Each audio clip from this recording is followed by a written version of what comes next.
एक मित्र लिखते हैं, कोई भी गुरु जब बोलता है तो उसकी वाणी में शब्दों के अलावा उसकी उपस्थिति का, उसकी प्रेजेंस का रहस्य भी शामिल होता है, किसी अनजान जगत की खुशबू की तरह। ऐसा मेरा अनुभव है। पर मन जो अपने लॉजिक और कंडीशनिंग्स के चलते बात को समझ नहीं पाता और वो उसे अपील नहीं करती और इसलिए वो डिससेटिस्फाइड होता है, ऐसे में वो किसी दूसरे की तलाश में निकलता है और वहीं ठहरता है जहाँ उसके मन के अनुरूप बात होती है। क्या मन के सेटिस्फैक्शन का कोई औचित्य है? जहाँ मन के पार जाने की बात हो वहाँ इसका क्या औचित्य है? कृपया इस संबंध में कुछ कहें।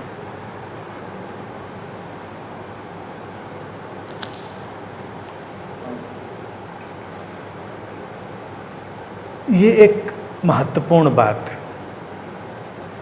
जब हम किसी गुरु को सुन रहे हैं तो निश्चित ही अपने मन के अनुरूप सुनने की हमारी इच्छा नहीं होनी चाहिए।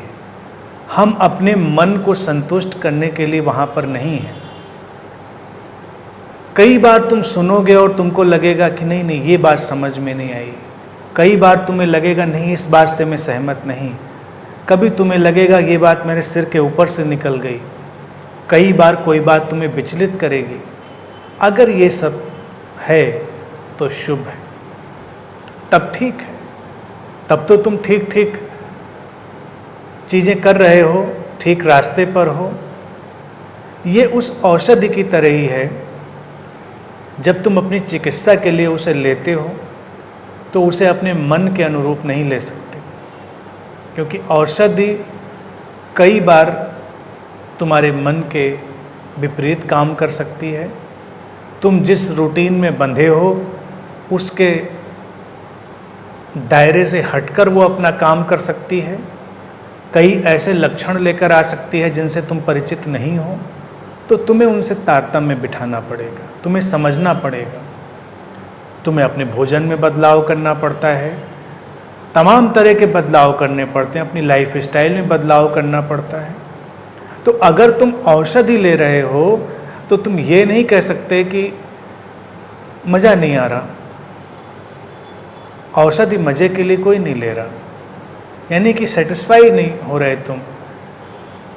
अब जो भोजन तुम्हें परेशानी दे रहा था और तुम उसको खाने के अभ्यस्त हो गए थे, तुमको तो वही अच्छा लगेगा। तुम्हारी कंडीशनिंग, तुम्हारे शरीर का जो आमंत्रण है, बुलावा है, इनविटेशन है, वो तो उसी तरफ जाएगा। अब तुम चिकित्सा के लिए जाओगे तो तुम्हारे लिए एक सिस्टम बदलेगा कि नहीं, ऐसे नहीं, चीज़ों को ऐसे होना चाहिए। उसमें रेजिस्टेंस होगा, प्रतिरोध होगा, लेकिन वो तुम्हारे भले के लिए है, अच्छे के लिए है। तुमको अपनी जीवन शैली में बदलाव लाना ही पड़ेगा।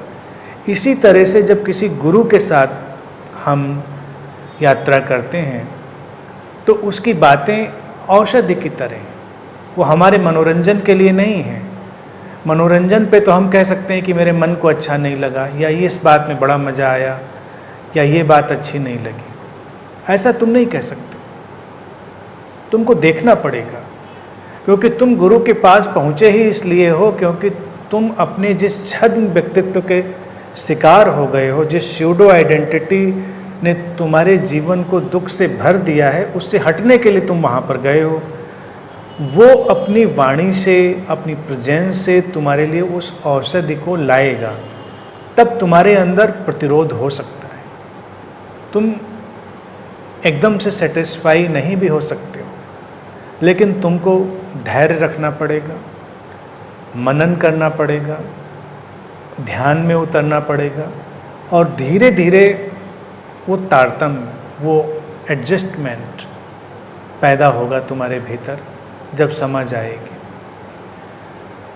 जो लोग केवल अपने मन के अनुरूप चीज़ें ढूंढते हैं, वो एक छलावे के जगत में हमेशा जीते रहते हैं।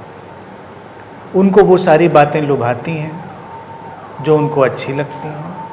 उनकी जो धारणाएं हैं, पहले से ही बने हुए उनके कंसेप्ट्स हैं, उनकी जो कंडीशनिंग्स हैं, जिनमें वो अब तक जी रहे हैं, और जो कंडीशनिंग्स उनके जीवन के लिए कुछ बहुत अच्छा लेकर नहीं आई, उनके दायरे में ही जब कोई बात होगी तो वो उनको संतुष्ट करेगी। मुझे स्मरण आता है एक प्रसंग, एक बार एक सज्जन मुझसे मिलने आए थे। यूँ तो ऐसे प्रसंग बहुतों बार, अनेकों बार हुए, लेकिन वो व्यक्ति थोड़े रोचक थे, उनका अंदाज रोचक था, तो मुझे आज तक याद रह गया। वो बात कही तो बहुत लोगों ने, वो मिलने आए और वक्त लेकर आए, बहुत दूर से आए तो मैंने उनको कुर्सी ऑफ़र करी। बोले नहीं, मैं नीचे ही बैठूंगा। वो नीचे मेरे पास बैठ गए।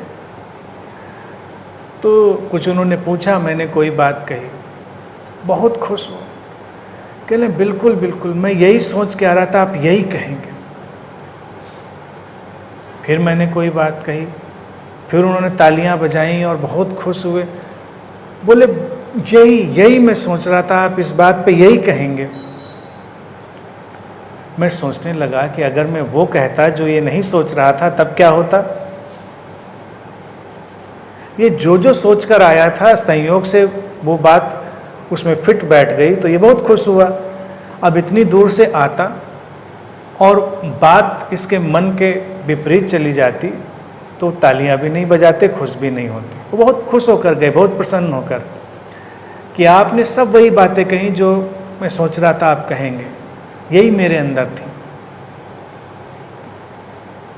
अब ये संयोग है, संयोग है कि बातें उसके काम की हो भी सकती थी, लेकिन अगर उसने उनको अपने मन के अनुरूप बना लिया तो वो उसके काम की हो सकता है ना भी रहें।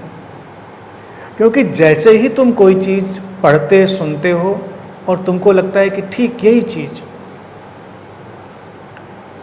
तो तुम रुक जाते, तुम्हारा मन अपना काम करने लगता है। जब कोई बात तुमको ठहरने के लिए बाध्य करे, तुमको उस पर ध्यान देना पड़े, मनन करना पड़े, तो वो रूपांतरण लाएगी। तमाम बातें ऐसी हो सकती हैं जो तुम्हारे लिए नए रास्ते खोलें। तो जल्दबाजी करने की कोई कोशिश किसी को भी नहीं करनी चाहिए। कोशिश ये होनी चाहिए कि बातों को ध्यान से सुना जाए, अपने मन के अनुरूप उनको देखने का कोई भी दृष्टिकोण सामने ना लाया जाए, क्योंकि अपने मन के अनुरूप जिए गए जीवन से अभी तक जीवन में कोई परिणाम तो आया नहीं। अगर वो परिणाम आया होता तो तुम न प्रश्न पूछते, न तुम किसी तलाश में निकलते, न तुम्हारे जीवन में कोई बेचैनी होती। जीवन में बेचैनी होती है, प्रश्न होते हैं, तलाश होती है, तो इसका इतना ही अर्थ है कि जो अभी का हमारा सेटअप था, हमारे मन का जो फॉर्मेट था, वो काम नहीं कर पाया। तो हमको कुछ नया फॉर्मेट, कोई नया सेटअप तलाशना पड़ेगा और वो काम करेगा। इसलिए ये जिद नहीं करनी है कि हमको हमारे अनुरूप कोई उत्तर चाहिए या हमें हमारे मन के अनुरूप कोई बात चाहिए। सेटिस्फेक्शन का सवाल ही नहीं है। बेहतर तो है कि तुम डिससेटिस्फाइड हो, तुम असंतुष्ट हो, वो तुम्हें बेचैन करेगा।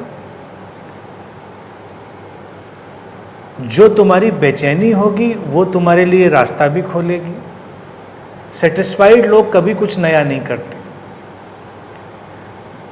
अक्सर ऐसा होता है कि अगर गुरुओं की ही बात की जाए, वो अलग अलग तरह से एक ही बात को नए नए ढंग से कहते हैं और उसमें कई बार कुछ चौंकाने वाली बातें पैदा होती हैं, कुछ झकझोरने वाली बातें पैदा होती हैं।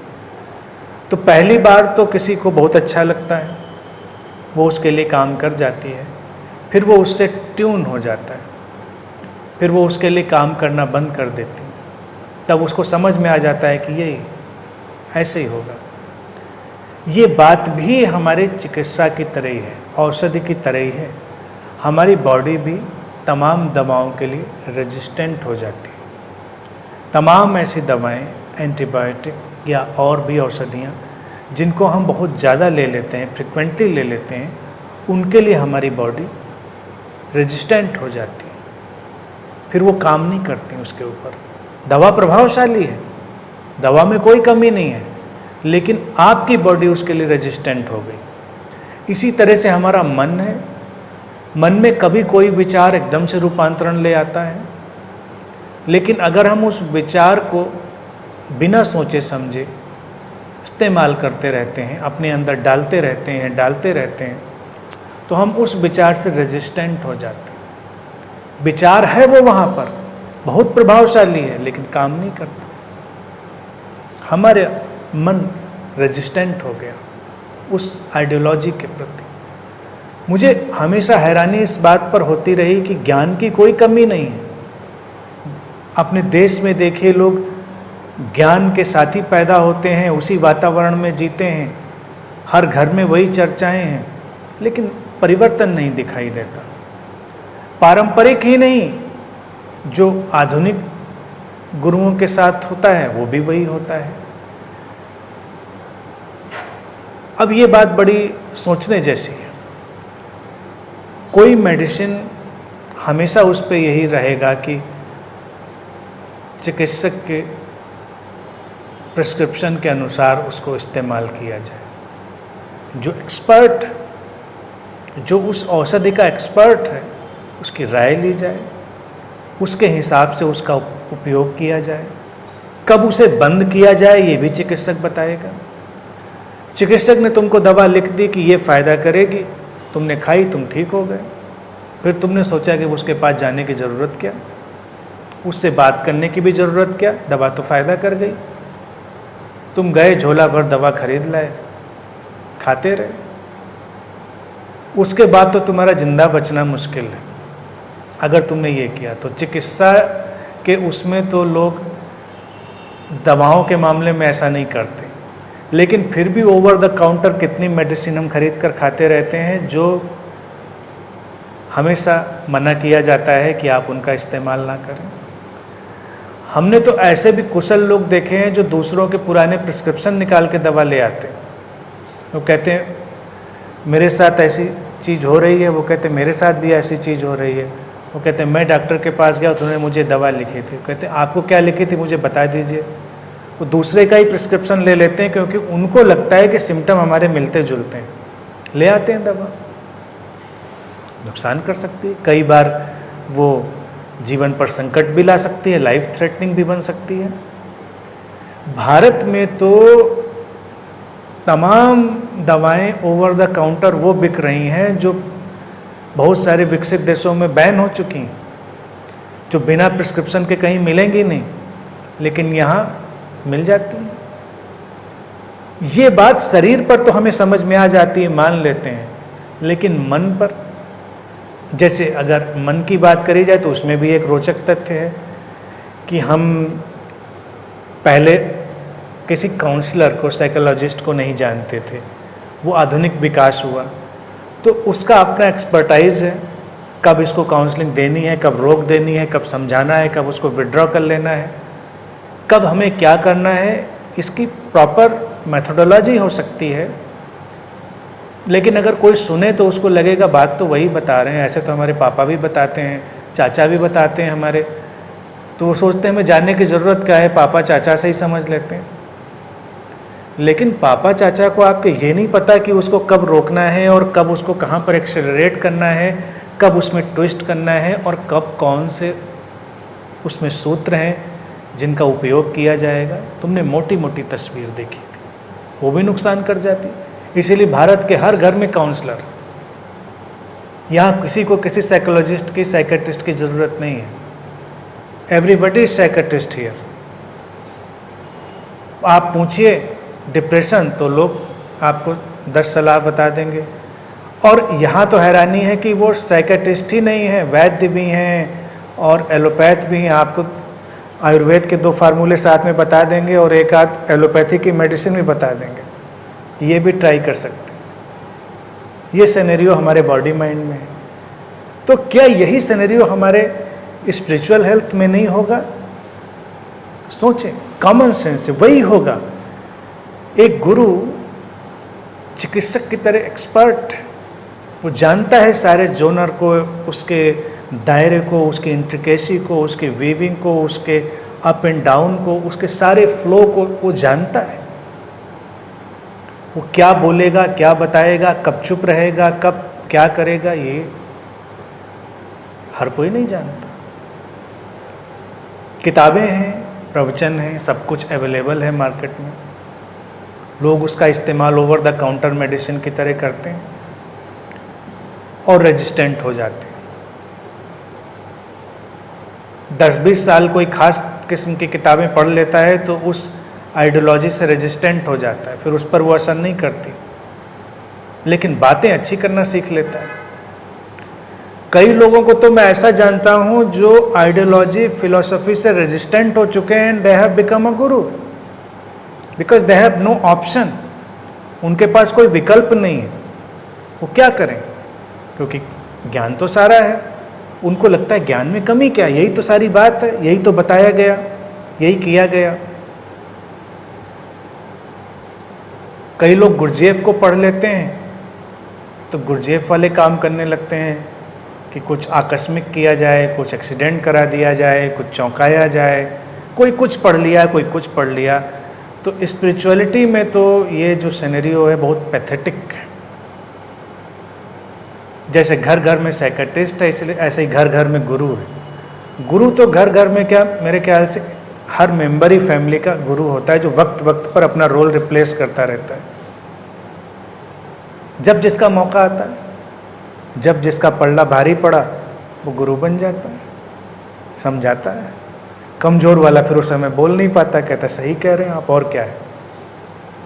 तो भारत के घर में तो यही सिनेरियो, लेकिन ये नुकसानदेह। गुरु की बातें औषधि की तरह। इसीलिए मैंने हमेशा कहा है कि अध्यात्म के जगत में मैंने जितने भी गुरुओं को देखा, केवल भगवान बुद्ध पूरी तरह वैज्ञानिक ठहरते। उनको मैं अध्यात्म जगत का सबसे बड़ा वैज्ञानिक मानता हूँ। और वो कहते थे कि मैं चिकित्सक हूँ, वो ये भाषा ही उपयोग करते थे। वो कहते थे मैं गुरु नहीं हूँ, मैं चिकित्सक हूँ, मेरी बातें प्रवचन नहीं हैं, वो औषधि। वो लिटरली यही भाषा उपयोग करते थे। तो जब गुरु की बातें औषधि हैं तो तुम उससे अपने मन को सेटिस्फाई करने का कोई रास्ता मत ढूंढो, क्योंकि औषधि तो अपने ढंग से काम करेगी।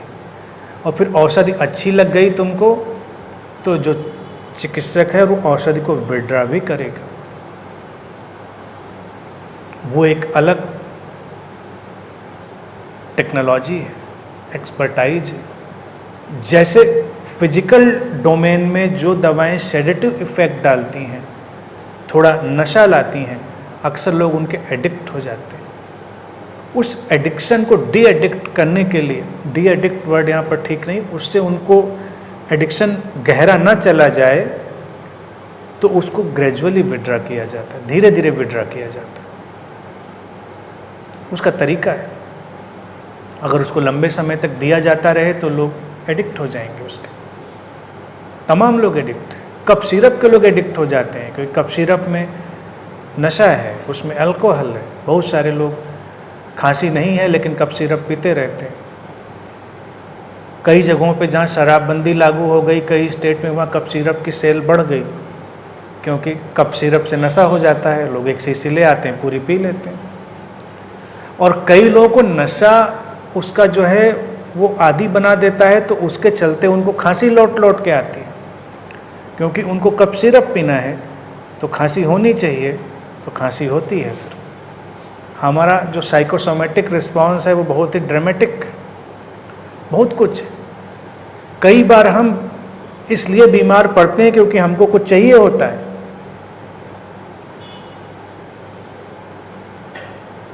अध्यात्म के जगत में भी ये सारे जो फार्मूले हैं वो लागू होते हैं, उनका ध्यान रखें। इसलिए सतर्कता से चलें और ज्ञान को औषधि की तरह देखें। गुरु के सानिध्य में उसका उपयोग करें, सुने उसको, तो ज़्यादा बेहतर होगा। मैं तो ये समझता हूँ जब गुरु अपना शरीर छोड़ता है तो उसकी किताबें, उसके सीडी, उसके ऑडियो सब उसी के साथ दफन कर देने चाहिए। अब इंटरनेट के एज में तो मुश्किल है, जो इंटरनेट पे चला गया वो तो चला ही जाएगा, लेकिन फिजिकल फॉर्म में उनकी जो प्रेजेंस है वो कभी कभी बड़ी डेंजरस हो जाती है और किसी नई मेडिसिन के आने में बहुत प्रतिरोध पैदा करती है। जैसे मार्केट में कोई नई दवा आए तो पुरानी दवा खाने वाले कहेंगे कि नहीं नहीं हम तो वो खाते रहे, हम क्यों खाएंगे। जो लोग पुराने प्रवचन सुनते रहे वो कहेंगे नहीं नहीं हम तो सुनते रहे, इसमें क्या नया सुनना है। नया कुछ नहीं है, थोड़ा सॉल्ट बदला है, पूरा सॉल्ट थोड़ा ही बदल जाता है क्योंकि दवा तो वही है। तो कोई जब नया गुरु आता है तो थोड़ा सॉल्ट बदल के दवा को उस तात्कालिक शरीर मन के लिए, उस कंटेम्प्रेरी बॉडी माइंड के लिए एडजस्ट करता है, वो जरूरी है। गीता पढ़ते हुए बचपन से मैंने लोगों को देखा, तमाम धर्म ग्रंथ में, जैसे घर में पैदा हुआ वहाँ यही माहौल था। तो पहली बारगी तो मुझको यही लगा कि लोगों को बहुत ज्ञानी और बहुत विद्वान होना चाहिए, लेकिन जैसे जैसे मैं बड़ा हुआ, मेरी आंखें खुली, चीज़ें समझ में आनी शुरू हुई, तो मुझे लगा कि लोग इस सारे दर्शन से रेजिस्टेंट हो चुके, उन पे कोई असर नहीं करता। बातें जानते हैं, शब्द जानते हैं, सब जानते हैं, लेकिन उसके लिए वो पूरी तरह से बंद हो चुके। तब उनको कुछ नया फार्मूला देना पड़ेगा। गीता तक में देखिए ये उदाहरण है, कृष्ण के जीवन में उदाहरण है कि जब अर्जुन ही उनसे एक बार पूछ देते हैं कि भाई वो जो तुमने सुनाई थी गीता वो मैं भूल गया, क्या कहा था, तो कृष्ण रिपीट नहीं करते, कृष्ण फिर कुछ और बोलते। कृष्ण जैसा व्यक्ति रिपीट भी कर सकता था, लेकिन वो कुछ और बोलते हैं क्योंकि वो नया होगा और उस वक्त के अनुकूल होगा।